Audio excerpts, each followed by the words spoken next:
Brought to you by TechnoSpark 20 series smartphones. I'm superhuman. नमस्कार, आप देख रहे हैं बिहार तक और आपके साथ मैं हूं ऋचा शर्मा। बिहार में इंडिया गुट के दलों के बीच चीजें सामान्य नहीं दिख रही। बिहार में कांग्रेस, आरजेडी और लेफ्ट पार्टियों के बीच 5 सीटों को लेकर खींचतान जारी है। ये सीटें हैं औरंगाबाद, बेगूसराय, कटिहार, सिवान और पूर्णिया। सूत्रों के अनुसार कांग्रेस बिहार में 10 सीटें चाहती है, लेकिन आरजेडी इसके लिए तैयार नहीं है। वो कांग्रेस को 6 से 7 सीटें से ज्यादा नहीं देना चाहती। सूत्रों की माने तो बिहार में सीट बंटवारे को लेकर आरजेडी की ओर से कांग्रेस को एक नया ऑफर दिया गया है। ये ऑफर क्या है आपको बताते हैं। दरअसल लालू यादव ने कांग्रेस के सामने बिहार में 9 सीटों के बदले एक बड़ी शर्त रख दी। मतलब ऑफर तो दिया, लेकिन एक शर्त के साथ। इस शर्त के मुताबिक आरजेडी झारखंड में कांग्रेस से 2 सीटें मांग रही है।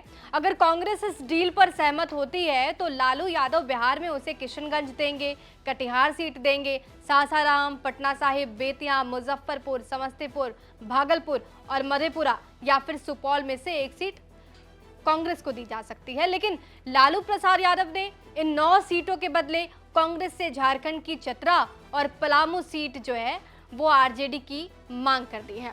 अब वो जानकारी के मुताबिक लालू ने कांग्रेस के सामने शर्त रखी कि अगर झारखंड में आरजेडी को ये 2 सीटें नहीं मिलती तो बिहार में कांग्रेस को 6 से 7 सीटों पे ही संतोष करना पड़ेगा। आरजेडी ने इंडिया ब्लॉक की ओर से बिना किसी संयुक्त घोषणा के अब तक 11 सीटों पर अपना दावा भी ठोक दिया। सूत्रों की माने तो पार्टी अध्यक्ष लालू प्रसाद यादव अपनी बेटियों मीसा भारती को पाटलिपुत्र से और रोहिणी आचार्य को सारण से चुनाव लड़ाने के लिए तैयार हैं। पूर्णिया सीट को लेकर भी खूब माथापच्ची हो रही थी। कांग्रेस ये सीट पप्पू यादव के लिए चाह रही थी, जिन्होंने हाल ही में पार्टी का विलय कांग्रेस के साथ भी कर लिया। लेकिन आरजेडी ने यहां से बीमा भारती को लड़ाने का फैसला कर लिया।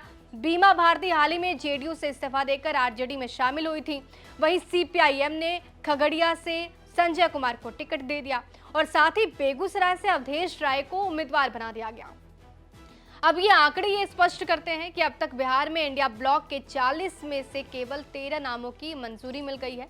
हालांकि चिंताजनक बात तो ये है कि विपक्षी गठबंधन की ओर से उम्मीदवारों की आधिकारिक घोषणा ही नहीं की गई। आरजेडी के सूत्र बताते हैं कि लालू प्रसाद यादव 30 सीटों से कम पर नहीं मानने वाले। 2020 के विधानसभा चुनाव में अच्छा प्रदर्शन नहीं करने वाली कांग्रेस बैकफुट पर है।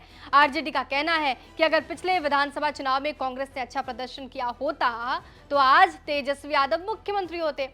कांग्रेस ने जिन 70 सीटों पर चुनाव लड़ा उनमें से सिर्फ 19 सीटें ही जीत पाई।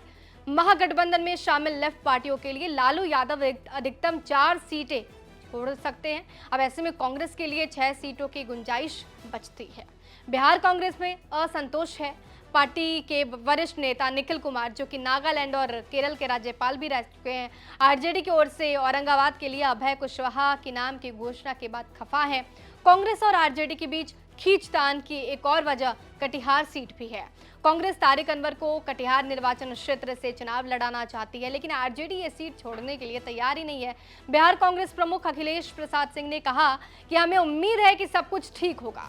आरजेडी और कांग्रेस इंडिया गुट के प्रमुख अंग हैं और 1-2 दिन में चीजें सुलझ जाएगी। अब इधर एनडीए ने बिहार की सभी सीटों पर अपने उम्मीदवारों की घोषणा कर दी है और उनके प्रत्याशी चुनाव प्रचार में जुट भी गए हैं।